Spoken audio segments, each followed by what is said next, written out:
dit weer een hele verrassing. Ik wist er helemaal niks van. Ze lieten me heel in te ongewissen. Ik ben haar overvallen met al die activiteiten.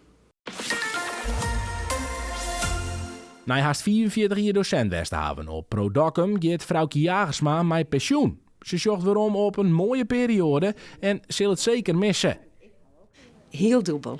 Aan de ene kant denk ik het is goed geweest om te stoppen. Ik ga mij saffelen willen op deze squallen werken, want het is echt een prachtige squallen. Dat vind ik heel schande dat ik dat aan ze missen, maar dat ik gewoon dat contact net meer met de leerlingen heb. Tuurlijk zijn er moeilijke dingen geweest en soms weer het echt lastig, want je was ouder en de kloof tussen de jongere leerling en mij weer wel groot. Maar aan de andere kant ging dat toch eigenlijk echt weer heel goed.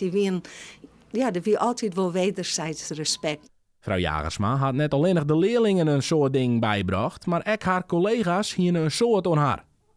Nou, hele leven collegiale collega waar ik echt ook christelijk vol van leerd heb. Ik ben nog wel traantjes vloeiend, denk ik.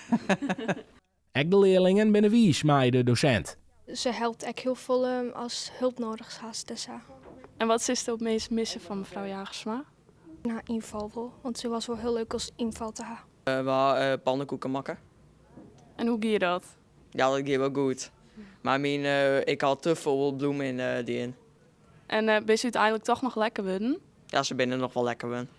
Jagersma had absoluut net stilzitten de oude jaren. In 2023 had ze in haar vrije tijd een methode maken voor het vak leefstijl. Die boeken worden intussen landelijk gebruikt. De leefstijlmethode gaat over verschillende maatschappelijke onderwerpen, zoals sporten, wanje, maar ook over het gebruik van drank en drugs. Kwam er een uitjouwer die zei van, goh, eigenlijk is er heel dan net geschikt materiaal zoest toe dat ik uitjouwen willen.